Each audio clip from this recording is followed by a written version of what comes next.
back. Field Yates released his latest mock draft this morning, and he has the Jaguars picking running back Ashton Jeanty with the 5th overall pick, and the Steelers picking Omarion Hampton with the 21st overall pick. Jeanty would be the first running back selected in the top 5 since Sauqon Barkley in 2018.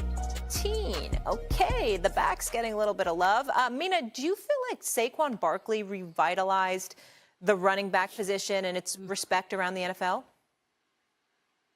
I think Sauqon Barkley is a good example, a model for why you shouldn't take a running back 5th overall there if you're Jacksonville. Sounds like paradoxical, right? Because Sauqon Barkley is amazing, and we just saw him dominate, but he dominated on a football team that was prepared to let him dominate, a football team with a fantastic offensive line and great pass catchers and a very good quarterback that was a running back away, it turned out. Whereas the team that drafted him, Molly's team, very high, it wasn't a good draft pick. Great player, was incredible early on, obviously battled injuries, but you saw that putting an elite running back behind a bad offensive line in a bad offense does not fix your football team. Sauqon Barkley wasn't productive his last year in New York, and then he went to the Eagles and was amazing. So you go back to the draft, and I think about some of these teams. A team like Jacksonville had one of the worst defenses in football last year. Ryan, you remember this. I mean, they need help at all 3 levels on that defense, the interior, linebacker, corner, offensively. Brian Thomas Jr., they need more pass catchers. Offensive line has issues. So while I view Ashton Jeanty as a top 5 talent, and I think he's the best running back in the draft, I do not think the value or the situation the Jags are in makes this pick make sense to me. Ryan Clark? I think, Molly, what Sauqon Barkley did was say, hey, if you have everything else, if you have a great offensive line, if you have a great structure, if you have a good quarterback, weapons on the outside, then an elite running back puts your offense in a tier that is amongst the best in all the NFL, even without having a pass game that has to be Joe Burrow, Patrick Mahomes, or Josh Allen.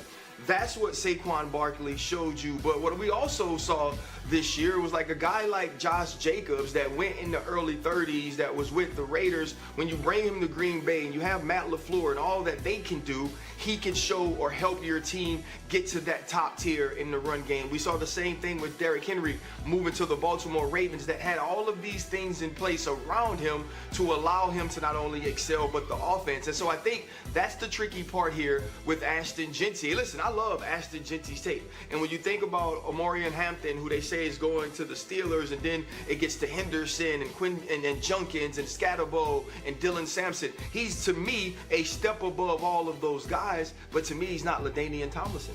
To me, he's not Adrian Peterson. And so I feel like if you don't have the correct infrastructure to allow him to shine, he would be a waste of a pick at 5 or 6 for the Jags or the Raiders.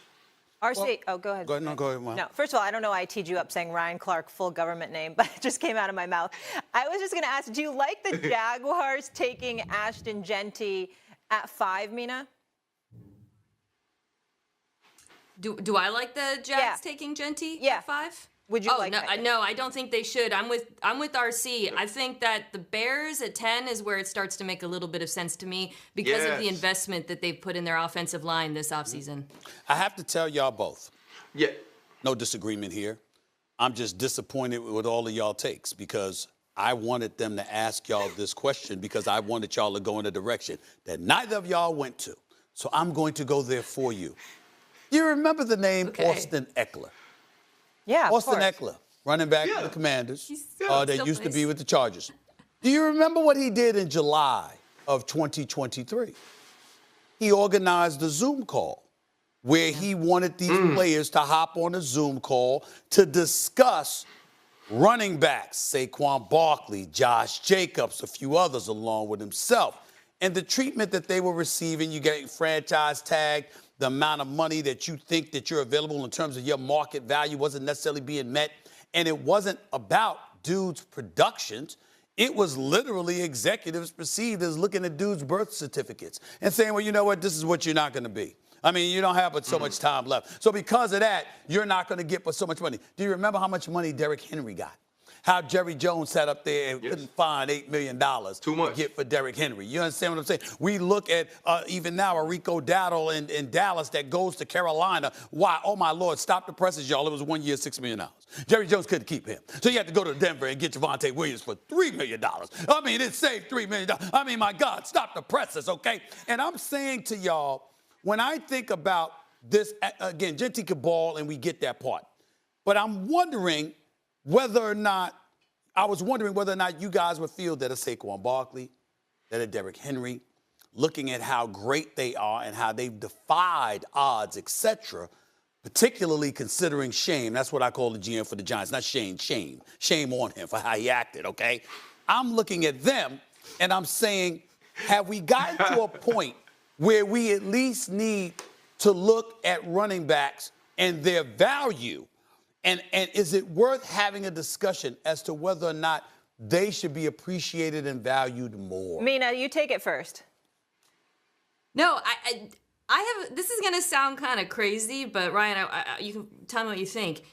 It doesn't really. It's counterintuitive.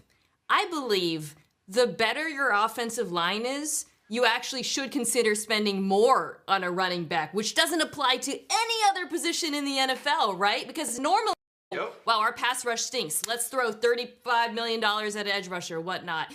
But when you have a good offensive line, what Sauqon, what Derrick Henry, what Josh Jacobs showed, is a great running back can take your offense to outer space.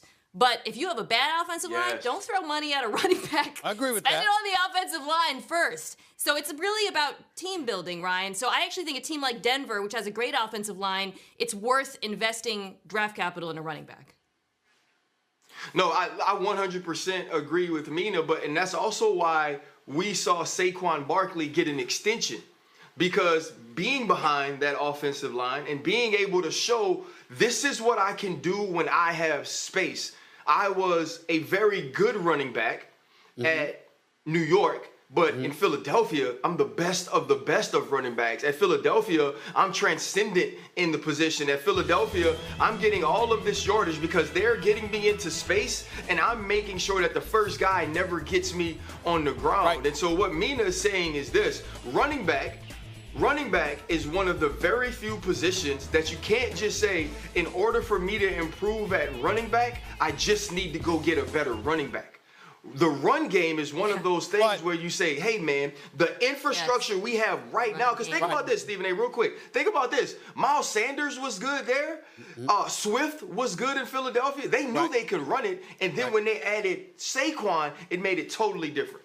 Right, but what I'm saying to the both of you, that's entirely different than the narrative that was out there, which forced Austin Eckler to take the position that he was taking. What they were saying was, okay, it wasn't teams passing up, like, the offensive line is not strong. Okay, a running back coming here is not going to help us but so much because we can't protect him, we can't create holes for him, we can't block for him. They weren't saying that. What they were saying was, well, you know what, you're about 28, 29 years of age. So guess what? You want a 3-year deal. Our numbers tell us, our data tells us you ain't going to be good enough in a year because of your birth certificate.